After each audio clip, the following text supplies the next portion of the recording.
अगर आप भी तलाश में हैं कुछ ऐसी रेसिपी की जो आप एक बार सर्दियों में बनाकर सुबह नाश्ता और शाम की चाय के लिए सेव कर लें, तो ऐसी रेसिपी लेकर आई हूँ आपके लिए। तो बिस्मिल्लाहिर्रहमानिर्रहीम, अच्छी लगे तो सब्सक्राइब ज़रूर कर लीजिएगा। इस रेसिपी के लिए सबसे पहले तो आपको चाहिए एक मिक्सिंग बाउल के अंदर आपने शामिल करना है मैदा।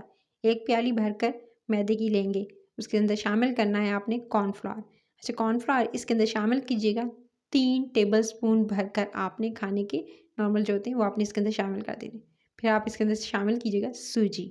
सूजी छाना हुआ आपने लेना है, तकरीबन आधी प्याली सूजी की भरकर आप इसके अंदर शामिल कर दीजिएगा। अच्छा, सूजी इसके अंदर शामिल करते ही अच्छा, ये अगर सूजी शामिल कर दी, कॉर्नफ्लोर शामिल कर दिया तो ये एकदम सॉफ्ट नहीं होगा। इसको सॉफ्ट बनाने के लिए यानी इसके अंदर से भी एकदम मक्खन की तरह सॉफ्ट हो, तो इसके लिए आपको क्या-क्या चीज़ें चाहिए होंगी ये ज़रूर देखते जाइएगा। तो फिर आपने इसके अंदर शामिल कर देना है साथ में आधा teaspoon baking powder. Baking powder के साथ ही आपने इसके अंदर शामिल करनी है पिसी हुई चीनी। आधा कप भरकर पिसी हुई चीनी का इस्तेमाल किया है मैंने इसके अंदर। फिर आप इस चीनी के शामिल करते ही इसके अंदर शामिल करेंगे ताकि अंदर तक सॉफ्ट हो और अच्छे से आपके जो है मुंह में घुल जाने वाली मज़ेदार से कह सकते हैं कि ये नाश्ता कुकीज़ बने। तो आप इसके अंदर एक अंडा तोड़ के शामिल कर दीजिएगा। एक अंडा सफ़ेदी जर्दी समेत शामिल करना है। साथ में आप इसके अंदर शामिल कीजिएगा घी। अच्छा, देसी घी का इस्तेमाल भी कर सकते हैं, नॉर्मल घी का इस्तेमाल भी कर सकते हैं। तो 2 खाने के चम्मच भरकर आपने इसके अंदर घी के डालने हैं। घी के डालने के साथ ही पहले इसको अच्छे से आप मिक्स कर लेंगे। अच्छा, घी के साथ और अंडे के साथ ही तमाम चीज़ों को अच्छे से आप कह सकते हैं गूँध लेंगे। अच्छा, अगर आपको ज़रूरत पेश आए कि इस चीज़ को थोड़ा-सा आपको ड्राई फ़ील हो, तो फिर आप इसके अंदर 3 से 4 टेबलस्पून जस्ट, ज़्यादा नहीं, दूध के शामिल कर दीजिएगा। तो सिंपल मैं तो इस तरह से गूँध रही थी और मुझे लगा कि इसको थोड़ा-सा ये ड्राई था, तो मैंने इसके अंदर 2 से 3 टेबलस्पून जस्ट जो है वो कह सकते हैं कि दूध के डाल दिए। जस्ट ऊपर से डालने के बाद अच्छे से इसको गूँधने के बाद इसको रेस्ट पे रख देना है 10 मिनट के लिए। 10 मिनट के बाद पहले आप इसकी बॉल बनाएँगे।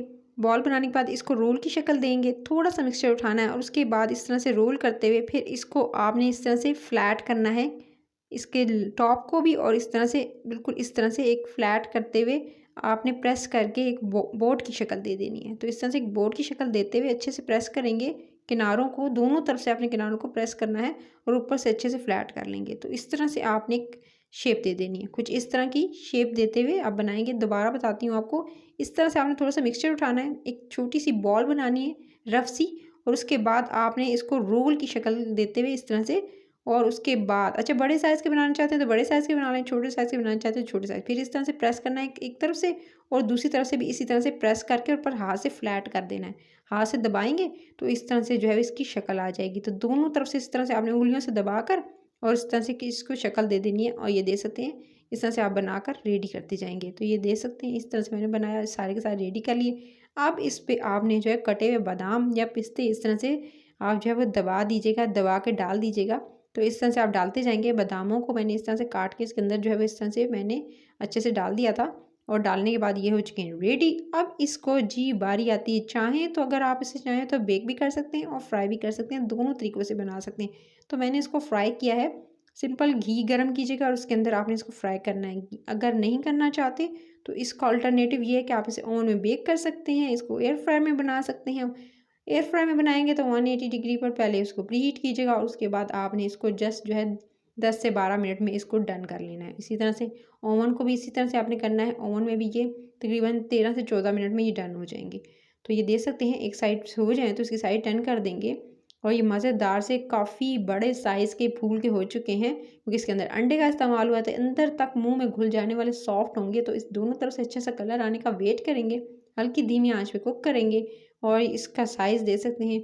इसी तरह से इसको जी जैसे ही दोनों तरफ से अच्छा-सा कलर आ जाए तो बस इसको फिर आप निकाल लेंगे और निकाल कर किसी बटर पेपर में निकालिएगा, एक्सेस ऑयल निकल जाए, तेल निकल जाए या घी निकल जाए। उसके बाद फिर आप इसको एंजॉय करेंगे। ठंडा करके इसको स्टोर कर सकते हैं। इसको ज़्यादा अगर क्वांटिटी में बनाना चाहते हैं तो फिर आप जो है वो चीज़ों की मिकदार बढ़ा लीजिएगा।